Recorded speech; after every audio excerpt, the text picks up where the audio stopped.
Yo, what's good? Let's check out episode 9 of Odd Taxi. Logo reveal.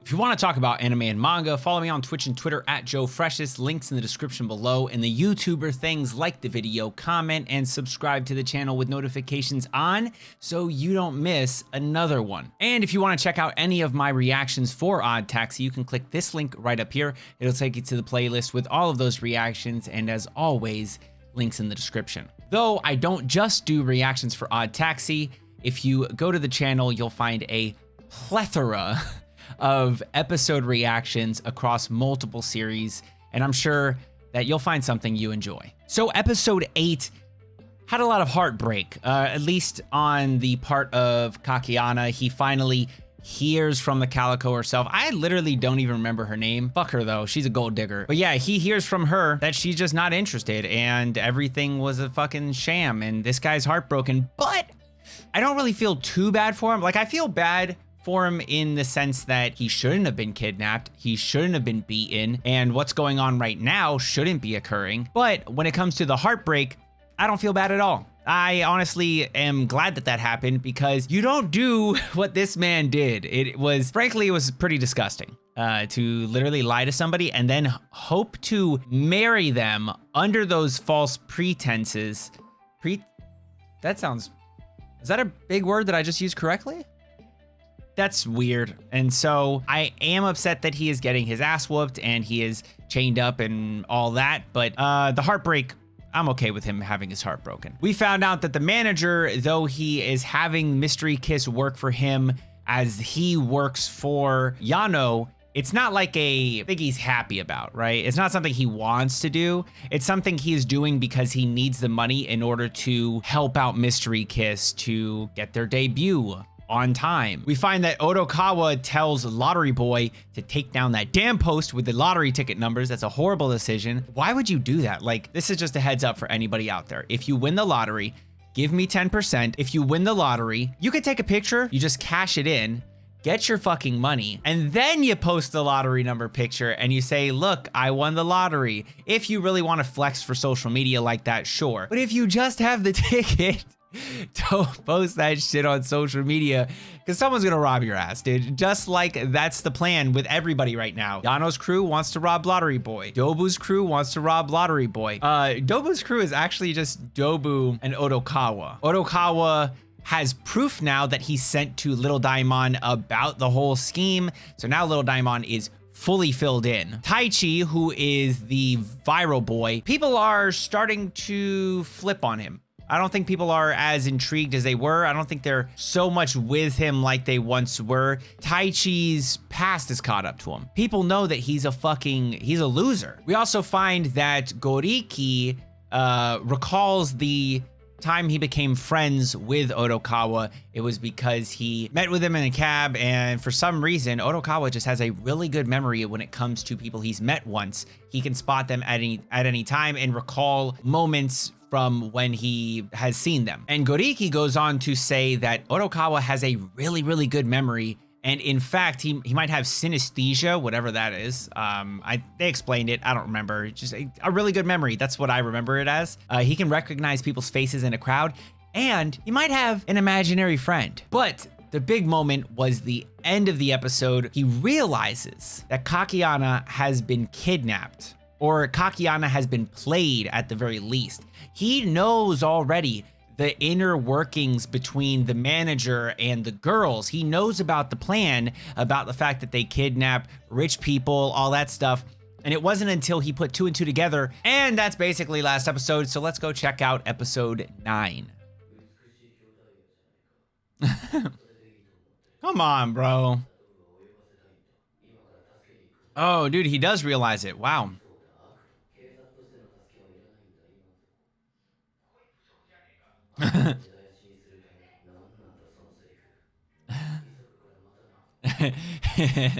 I love the comedy in this one. It's good, man. I think the comedy's good. How many views he's got? 2.4 million views. This man's getting money off of these videos.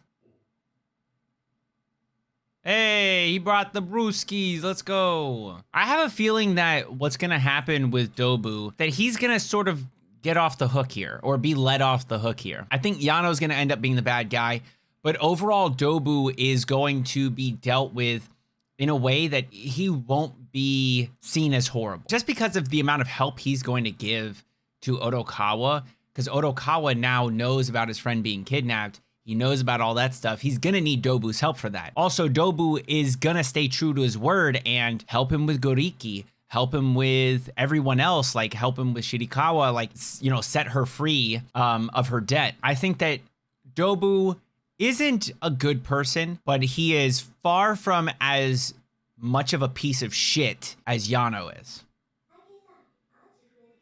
What the fuck?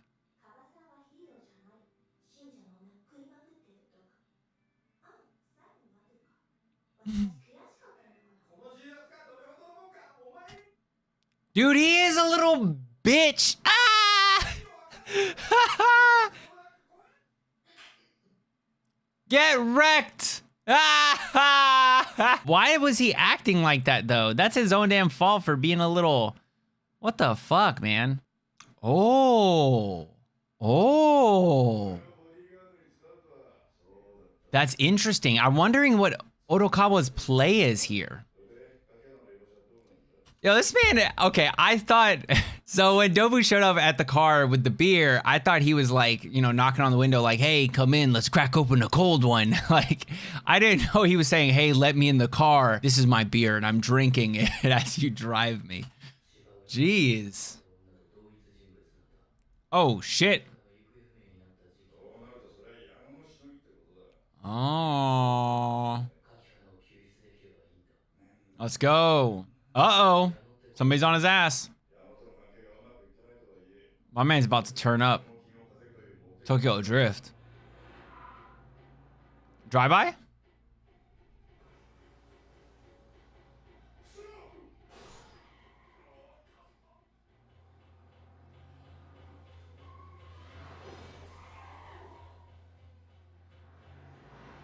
Shit is getting real. Kitty! Moves?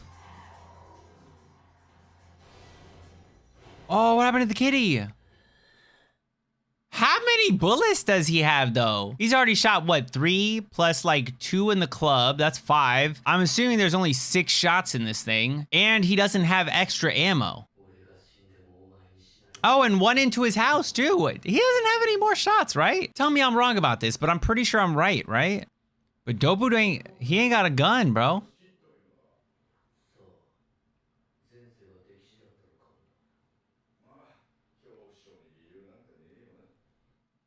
Nah, there's definitely a reason.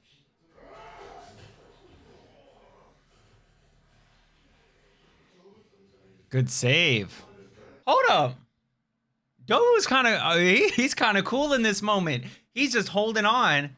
And he's barely even flexing here. He's just stopping the bear instantly. That's actually pretty hard.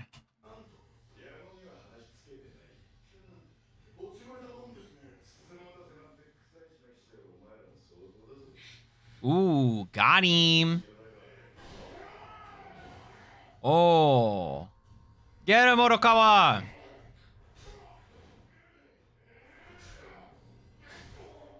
Jeez, there's like a real freaking, this is a real fight going on. Stop being a pussy. Let's go. Let's go.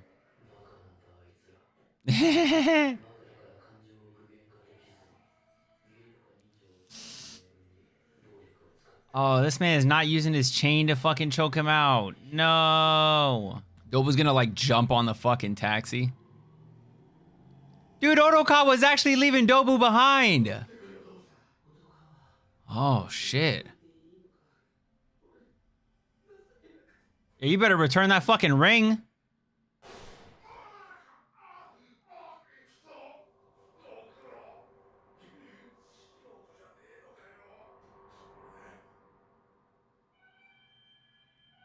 Who was it that just showed up? There's no way it was Yano. There's somebody working with, maybe it was Shirakawa. Maybe Shirakawa's working with Tanaka.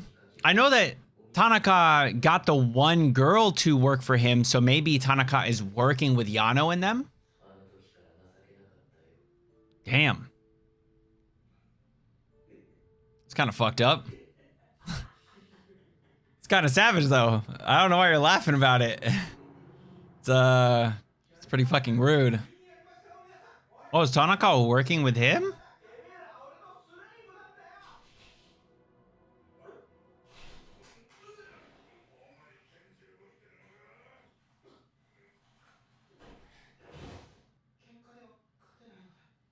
Damn, bro.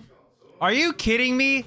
Bro, this man is shot. There is easy ways to win a fight against somebody that's shot. What you do is this, okay? Hit them in their bullet wound, bro. I don't, maybe I'm fucking crazy. Maybe I'm actually a fucking psychopath. Why do I think the way that I do? I might need help.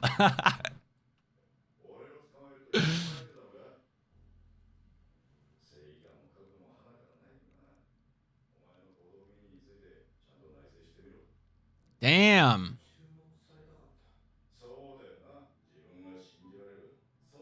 Oh, like Dobu.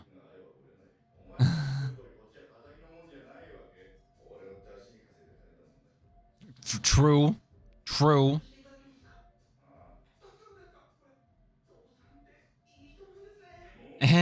You're a good person.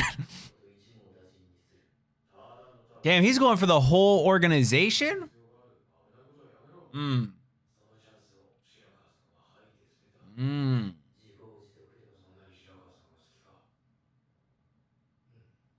Yes. Oh, damn. Damn. He scammed the fuck out of everybody. In the end. Damn, dude.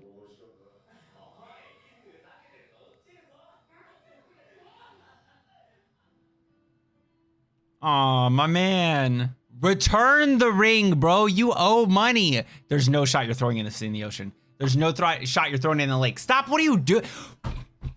Bro, you are in debt. My guy, what are you doing? Are you a fucking idiot?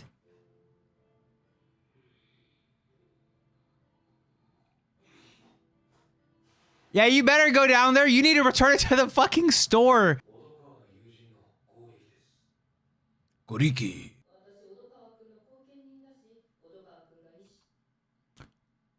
Excuse me?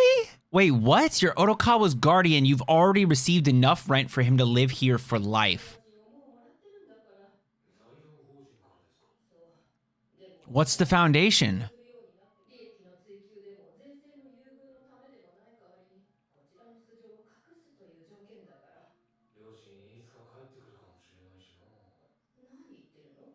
Oh.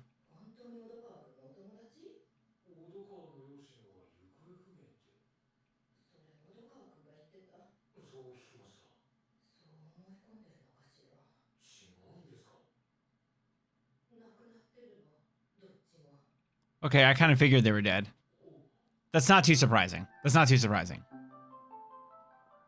Is that really supposed to be like the big cliffhanger surprising ending? I know he's been saying like, oh, they're gonna show up one day. I don't think that was like that surprising. So let's talk about the episode just for a little bit. Then we'll go over some of the key details and maybe make a few predictions for what could be coming up next. This episode centered around Odokawa rescuing Kakiana, as well as the fall from grace, I would say, or true self of Taichi being revealed to his followers. So the episode starts off with Odokawa making some calls, speaking with little Daimon, letting him know what's up, and then I guess reaching out to Dobu because he meets with him and picks him up. Then we cut over to Taichi, who has been abusing his notoriety, his fame, right? He's been abusing it, sleeping with his female followers. Actually, the female follower goes in depth. She like brings it all back. This is the stuff that she says. And she's referring to the haters here, okay? So she says, they've been saying, you're not a real hero. You are just an approval-hungry monster. True. You're scared of Dobu. True. You brainwashed your followers into making offerings.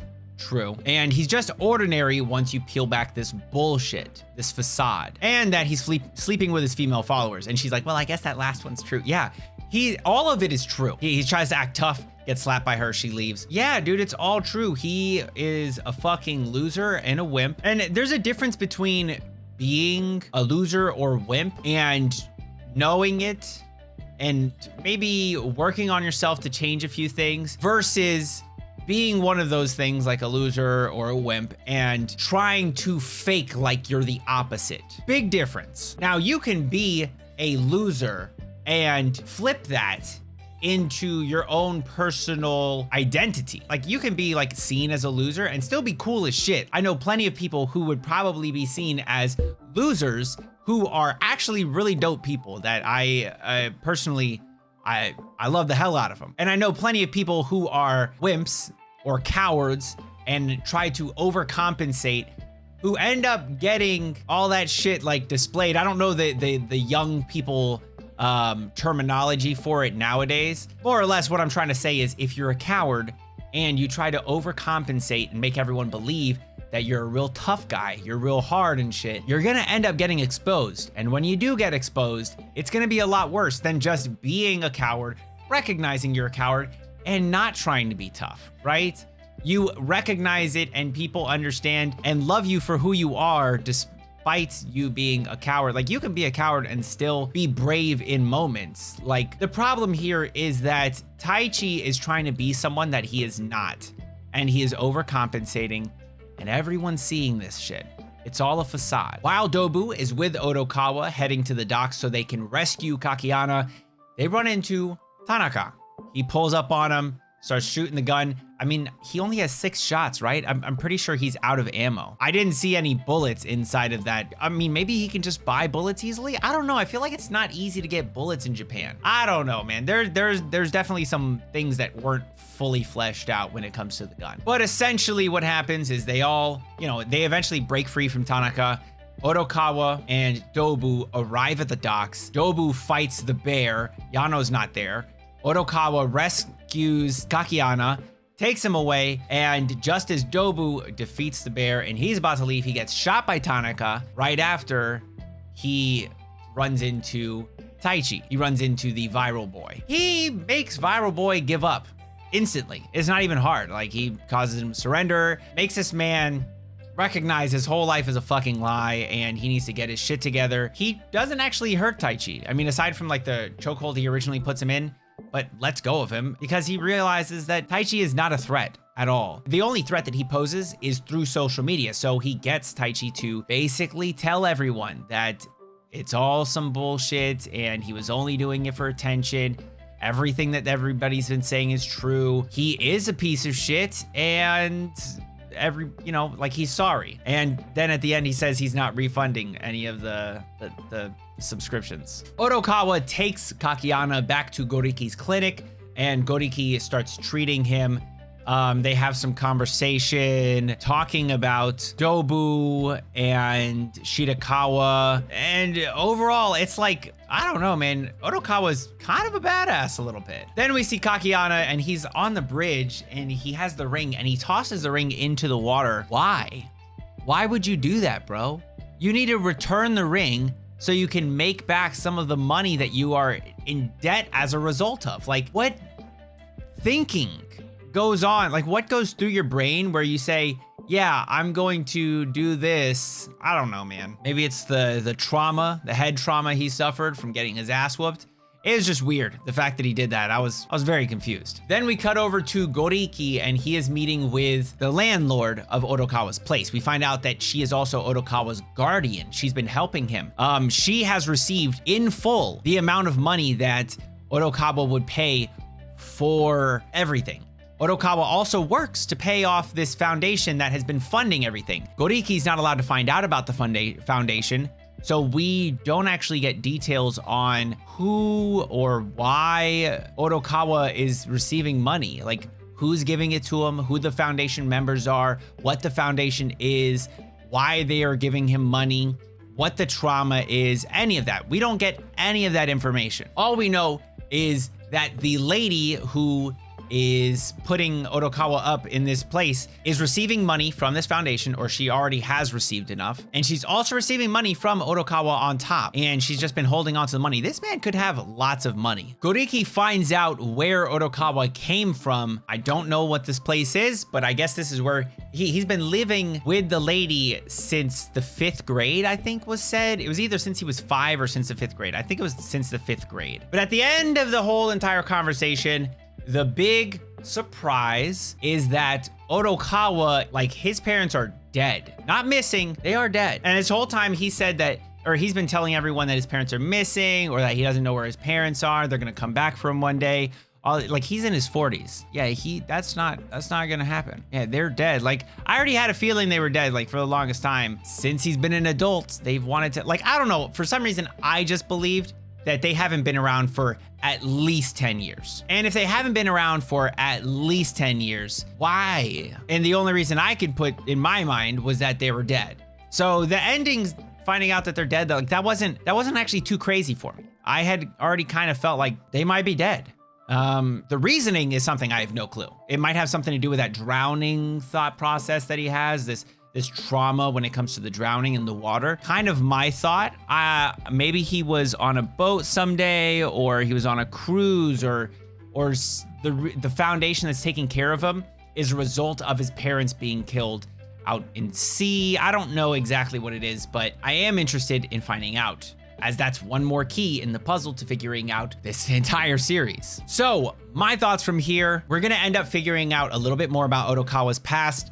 We did get this information about, like, Goriki wrote down where he's from. So we'll get a little bit of information about his past, how it relates to this foundation, and how it relates to his trauma. I'm sure there will be more connection between himself and others. The foundation, whoever's involved with that. It could have something to do with that koala. It could have something to do with the Yakuza boss. I think that it would have a connection to someone in power. Also, Yano's gonna be pretty pissed that the bear let Kakiyama escape, and he's gonna find the connection between Dobu and Odokawa. And eventually, they're going to get that connection between Odokawa and the Mystery Kiss manager. They'll find out he's the one with the footage, that Dobu has the footage, and all that information. There's a lot that's gonna start unraveling over these next couple of episodes that will end out the season. I think that Taichi and Tanaka both will serve a role going forward. I'm not sure what the role is right now. I feel like Tanaka is going to end up being a big force later on that won't kill Odokawa. And instead, Odokawa, you know, the eraser will come into play eventually. I think it could come into play in the very last episode. I wouldn't be surprised. But I think that there are so many little details that we've sort of had dropped in here and there that will come into play very soon. And I think the same thing with Taichi. His notoriety online will come into play very soon. But from here, I would love to know what you all thought of this episode. What did you think of the reaction, the review, and the predictions? And as always, if you enjoyed the video, then like the video and subscribe to the channel with notifications on so you don't miss another one. I do anime episode reactions as well as manhwa reactions and reviews on anime and manga when I catch up to or finish a series that I really enjoy. So if that sounds like the type of content that you might be interested in, then please do subscribe to the channel. And until next time, make sure you all keep it fresh. Peace.